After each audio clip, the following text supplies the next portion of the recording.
Alright, Rabotai, we are in Sharei Orah. Orah-16, page 17 on the bottom. Michael. Today we had the zechut of being in the Siyum Masechet. And as you guys are in my Sharei Orah shiur, all you guys should have yelled out at the rabbi. You should have told him what's one of the names of the Malchut. Berecha. Berechot. Mea brachot. He would have still said no to you. He would have said no, that's not the answer I'm looking for. No, not as an answer. He was saying Mem Taikrin Shema Ba'arvit. So he said Shema Aravit is Mana Malchut. So you should have said the name of the Masechet is brachot. Brachot is one of the names of Sfirat HaMalchut. I was waiting for one of you guys to say it, but I guess there was a kitzer. I'm not here long enough. There was a kitzer. A little? We want to live for tomorrow. But anyways, one of the names of the Malchut is called Brachot. Beracha. And also Berecha, a pool. And we also said that the Malchut, the Shekhinah, the Sfirat HaMalchut of HaKadosh Baruch Hu, we said last time we learned, is also called a Be'er. A Be'er is a well. Whenever you see in the Torah, Be'er Sheva. Why Be'er Sheva? The seventh well, the seventh Sfirah, which is Malchut. From Chesed, Gevurah, Tiferet, Netzach Hod Yesod, Malchut. Right? So Be'er Sheva. Avraham was in Be'er Sheva. Avraham had a daughter called Bakol. Bakol is a bracha. Right? Bracha is Malchut. Yeah. Rabbi Sai. Sorry. Okay. Lifamim, in Zayin on the bottom, sometimes Nikra Shem Amonai, and we also know that the name of God, which is represented by the Sfirat of Malchut, also as a side point, what does the Torah say? Whoever wants to have a bracha, give your wife presents. Right? The Gemara says, why? Bracha is the Malchut. Your wife is your Malchut. Isn't that an Ariya Kadosh's tombstone? No, it's not. Ariya Kadosh was not a feminist. You know what Ariya Kadosh's job was, right? He was a diamond cutter. That's what your father likes to know. Also, the Ramchal was a diamond cutter. He wasn't an optician? I don't think he had opticians. Nobody was barbers over there? Opticians, Barbers, didn't some Benjamin barbers. Franklin create the bifocals? Yes. So he was quite. No, we're talking about the rap. But it's not in the Quran. I don't know. Yeah, but he invented them. I don't think we had to add bifocals before that. Haman was a barber. But there was some building that were barbers, no? Haman was a barber, yeah. Haman? Yeah. Haman was a barber. I thought he was Oh, that was before. Yeah. Yeah, Masechet Megillah. Triangle hat. So, we also said, now which name of Hashem is the Sfirah of Malchut? Abraham, which name of Hashem is the Sfirah of Malchut? Amonai, my master. That's why when you see your wife, you have to say, my master. Because she's Sfirat HaMalchut, Amonai. Yourself. You say it yourself. Yourself. She's not a bro. Shalom Bayit. Ulefamim, sometimes Shem Amonai is also called a Yam. Yam? Yam. A sea. A sea. Ha'atam, why? Kikola berachot, all the shefas of the world, all the rivers, fill into where? Into the Yam. And just as the Malchut is the Kli, is the vessel to get all the bracha, so to the Yam, in this world, is the materialization of the ultimate pool. What page of And what's Zayin at the bottom? What's the ultimate pool, Abraham? The sea. The sea. That's why many people drown in the Yam. Because it's full of din. Or in the lake. Because Malchut is full of din. Also, a lake is considered a Malchut too. That's why, where did Avot daven to get a wife? Where did they always daven? By the water. Because the water, whenever you see a pool of water, it represents the Malchut in Shamayim. It's like you're by the Sfirat HaMalchut. Moving water or like a pond? No, even a lake, even a pond. Yeah, like we do tashlich, right? Any running water. Of course, our actual real lake. It's better. This lake that we have over here, Rabbi say it's a fake lake. Yeah, man-made. It's a man-made lake. Flushing Meadow Park. Yeah. Wait, in order for a lake to be, it has to be moving or not really? It doesn't need to be moving? It's a natural body of water. It has a spring, right, from which it comes out of.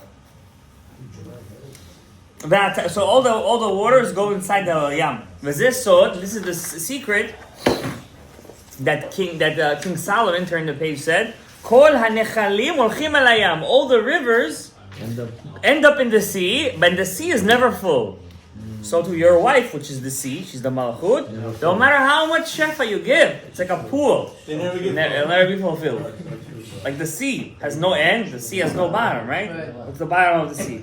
Nobody's ever been there. You can't go there. The pressure. Nobody's ever been to the bottom of the sea. Of course not. Huh? The lowest they went was maybe That's not true. Moshe Rabbeinu was in the bottom. What? That was the Reed Sea. I'm talking about the oceans. I'm talking about the ocean.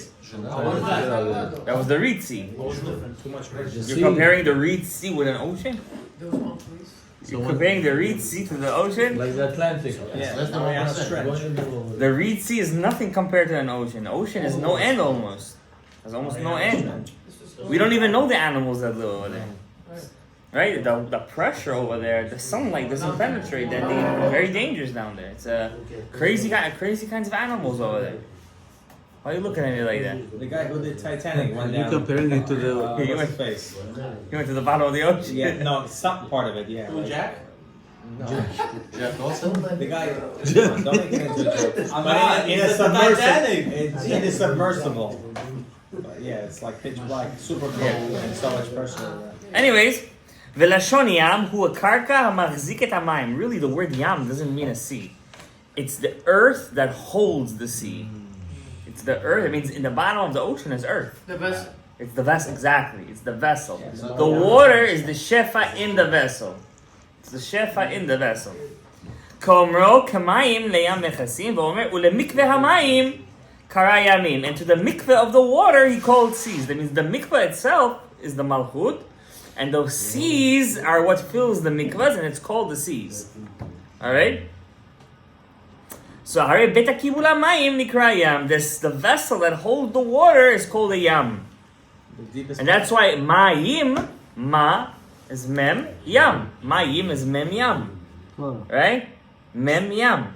40 se'ah inside a mikveh. 7 miles. Mem, Hey. the yam, 7 miles. that's the deepest anybody has ever gone down. 7 miles is nothing. What's nothing? Wait, I don't get it, Rabbi. What's the And compared to what the ocean really is. Compared to what the ocean really is. The מים של הים. Yeah, exactly. ומתוך זה הים נבראו כמה מלאכים ומחנות. Inside the ocean, God created angels and their camps, the chariots of those angels. Inside the water, inside the ocean itself, the ocean gave birth to these angels. וכמה מינים משונים אשר שרצו עמם. In the ocean, you have no end species of kinds of creatures in there. וכולן מרכבות ומחנות. Those creatures are materializations of very high-level angels in Shamayim that gave birth to from the water itself, from the Malchut So itself. why you need them over here? What's their function? All these things show the Gdula of Hashem, that He's an Ein Sof, that He has everything, right? Like I was talking to somebody the other day. It says the Torah says God regretted that He created man, right? In Peshat Noah. Ki nichamti ki asitim. It's the end of Bereshit. I'm sorry. It says Noach matza chen b'nei Hashem. And Noah found favor in the eyes of God. Person who has a little bit of wit says this is a very kfira pasuk. This is a pasuk that's kfira, right? God regretted. That means God messed up. Of course. Now, first of all, there's many different meanings of the word nichamti, but one meaning of the nichamtis is that for God to be perfect, He also has to show His power of regret. Even He has to show. It means if He wouldn't be able to regret, we wouldn't be able to regret. Right. All of our powers are a materialization of His midot, and all of the midot are just branches of the 10 sefirot. That means more than the 10 sefirot, there is no branching out of the midot. You understand? That means HaKadosh Baruch Hu could be He has much more. He's Ein Sof, but He chose to reveal it in the number 10. Exactly. And those 10, the top 3 are the highest. Keter Chokhmah Binah. And those 3 that you could never have pegam. When you have pegam over there, a holocaust happens. But you said they can't have the pigam because they didn't break the vessels. Those. Exactly. Why did Hashem do it like that? Because if He would have broken, every time we would do an Avera, would also hit up there. Therefore, Hashem didn't make them come out during the breaking of the vessels. That way, exactly like a safety pen. That way, when we do an Avera, those 3 right away, they go away. Mistalkim, and we could only hit the 7. We could only hit the 7. Because if you would have hit the If you would have hit the 3, it would have been done deal. New world all the time. Exactly. It was Bonei Olamot Machira all the time. And also in the Malchut. When the Malchut came out, when the Sphira of Malchut only came out in the Keter. Only that. For her, the highest came out. The other 9 were a Tosefet. When our job is to always put the 3 to the 7 and the 9 to the 1. Lift it up. Right. That's how we lift up the Shekhinah. When Aravit starts, basically, why do people feel tired at the night? When Aravit starts, Hashem's Shekhinah, his revelation of the Malchut, starts to go down into the Klipa. Besod batiten teref lebeita v'chukla na'arotea. Eshet chayil minza. Right? It starts going lower, like the moon. But every time the moon goes up and down for 30 days, that happens every day in Aravit time. When does it completely go down? Like the lowest? At midnight. That's when we cry, Chorban Beit HaMikdash. And then slowly, after midnight, it starts to go up, level after level after level, but only by people who learn Torah after midnight. That's why the Ari HaKadosh says in Shara Kavanot, if a person is able to, if he really wants to take upon himself a mitzvah, like I know as the rabbi said today, he said something very right. He said some good points, guys. Sometimes his personality makes a person lose himself, but he said some very good points. He said, the Gaon Mevilna said, they said, you're a chassid. It's a very deep story. And he said, a chassid? First, let me fulfill the Shulchan Aruch, and then let me fulfill the Gemara, then let me fulfill it. Then when I'll take upon myself extra things, right now I'm not a chassid. Right now I'm doing what I have to do. Right? For example, they once asked Rav Eliyahu Lopian. They said to him, they saw, especially by the Litvaks, you see this a lot, they're very scared of Gehenom. Gehenom is real. There's no doubt about it. There is a cleansing process after death. And they asked him, why are you so afraid, Rebbe? So he said, I'm going to pass away. They're going to ask me, Rav Elia, come, such a big tzaddik. Let's open up the Shulchan Aruch. Let's see if you kept it. He said, already in the first halacha, I'm going to fail. What's the first halacha? How is that the first halacha? Yidgaber ka'ari la'avod et boro. Wake up like a lion in the morning to serve your Creator. You wake up the night. Don't let the morning wake you up. You gotta wake up the morning. You wake up from the night to the morning. Because already from that I'm already lost. They're already gonna sentence me. Already from the first one I'm out. That means it's a Shulchan Aruch really. You should wake up a little bit before the morning. Like a lion. Like an Ari. Yeah, how are you gonna do that? Right? Anyways, and that's not Chassidut. It's not Chassidut. That's the first halacha in the Shulchan Aruch. For soldiers. You understand? Not generals. And then what does the Ramah add? What does the Ramah add to the first halacha? Also a very big bomb. It's the first halacha in Shulchan Aruch. He says, Al tavoz mipnei hamal'igim. Don't be ashamed of the people that make fun of you when you're religious. Don't feel shamed by it. No, it's a footnote on the first halacha. Okay? That's why King David said the Yam is gadol. The sea is big. Urechav yadayim. It's very wide.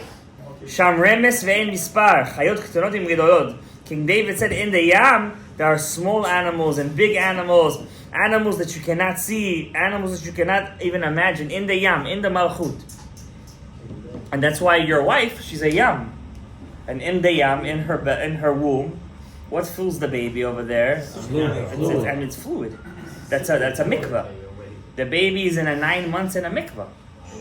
You understand? And from that mikvah comes this being, comes life. Okay? And the Gemara Masechet Nida says a woman could give birth to a child that has wings, a child that has a face of a snake, a child that has a face of all different kinds of things. Really? Yeah. It's a possibility. Just like the sea could give birth to so many different kinds of beings, so too a woman has the capability to create all different kinds of beings. Then the Gemara asks, because if a woman gives birth to a child, right? And the child has Shalom, miscarriage. Has Shalom. Right? If a woman has a miscarriage, the Torah says, even if she didn't bleed, she's 7 days not clean for a boy, 2 weeks not clean for the girl. But let's say she gave birth to a child that looks face of a snake. She doesn't know it's a boy, it's a girl, is this even a human or she had a. What does she do? In a dream or reality? Yeah. If you would have put your phone down, you would have heard the whole Wife story. gives birth to a snake? Face of a snake. The child has a face of a snake. Stillborn. It still didn't develop. Okay. The Gemara says, let's say it's a Gemara. It's actually part. I can open the Shulchan Aruch to you right now. Let's say the woman gave birth to a child that looks like Lamed Yud Tough. I know Huh? what it looks like. What's that look? I know what It's she a looks like. demonic look to it. It's unfinished. It looks like a demon. What does she keep? 2 weeks for a girl or 1 week for a boy? It's a halach in debate. The Gemara then brings a story of a rabbi called Flimo. Flimo. You hear me? Yeah. Flimo. Flimo. Not He was a Tanya. Flimo, he was a student of Rabbi Yehuda Hanassi. He was part of his Beit Din. So once he asked Rabbi Yehuda Hanassi, he says, listen, in Masachet Bechorot, I want to ask you a question, halacha. Let's say a woman gives birth to a child with 2 heads. Which head does puts on the tefillin? So Rabbi Yehuda Hanassi says, Beno Tam and Rashi, hello. okay, jokes. So he says, huh? the right one, though. He says, Rabbi Yehuda says, there's no such kind of thing. A person cannot be with 2 brains. It's 2 different people, right? And then Hashem made a miracle. Under our earth, there are 7 earths. From one of those earths came out a human with 2 heads. And the Gemara says that person ended up marrying somebody, and the woman had a child with 2 heads. That means in this world has a all those things that people imagine, Hollywood, Schmollywood, all these kinds of beings. There is conjoined twins. All these things are a possibility. Once upon a time, they used to see these things. The half man, half horse. The Taurus, correct, Sagittarius, all these things. Anywho, Mermaid. it's very late. Let's just finish the paragraph, okay? What we say?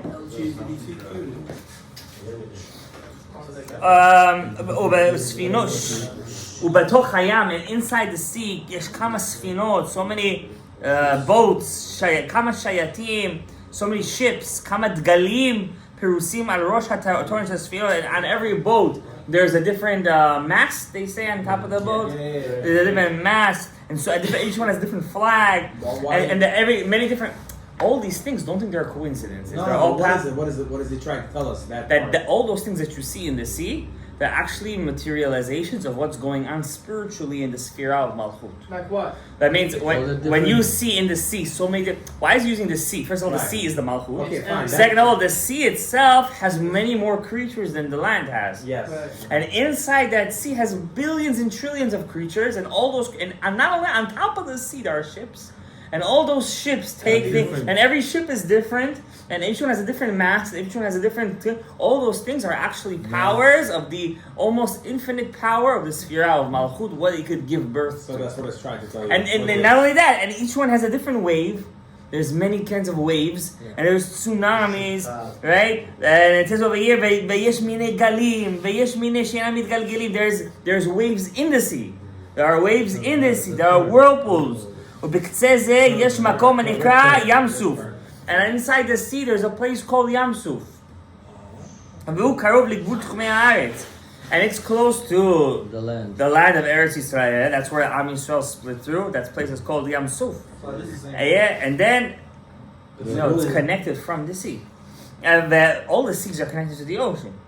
Correct or incorrect? And all the oceans are connected to each other. Right. Only lakes are You special. said middle. Are special bodies of water that are surrounded by land. Lakes are small. Right? Seas are small. Seas are small. And the Yam Suf, what is Yam Suf? What does it mean, Yam Suf? The end of the sea. And what's the end of the Sfirot? Malchut, which is which name? Ammonai. And from this place starts the Din on Mitzrayim. From this place of Ammonai, which is the source of all Din, is the Din on the Egyptians. Therefore, they drowned in the Yam Suf, which is the Sfirat of Malchut, which is where the Jews' Neshamot come from. So therefore, where did they meet their death, the Egyptians? The Yam Suf, which is the Malchut. It's as if the Malchut itself of Hashem came to give revenge. Midah keneged Midah keneged midah. V'zeh so. That's why the Mitzrim said, God is fighting with us. They didn't know what they were saying. When they were in the sea, they said, Hashem nilcham lehem, anusa mipnei Yisrael, let me run away from Israel. Ki Hashem nilcham lehem b'Mitzrayim. Hashem is fighting with us. Not even them, they're not fighting with us. It's Hashem himself fighting. It's the sea, the power of the sea, which is Sifrat HaMalchut. Hashem was revealing himself through that sea, and he drowned all the Egyptians with the name of Ammonai. And how many different configurations Ammonai has? 72. If you have 4 letters. 4 times 3 times 2 times 1. Right, so how much is that? 24. And today's the 24th day of the Omer, which is 3 weeks and 3 days. And how many books of the Torah are there? He's going to explain 24, which are all books of the Malchut. And all the things that we do basically is La'akama Shchinta Ma'afera, Reshei Tevot L'Shem, Baruch Adonai Le'olam, Amen.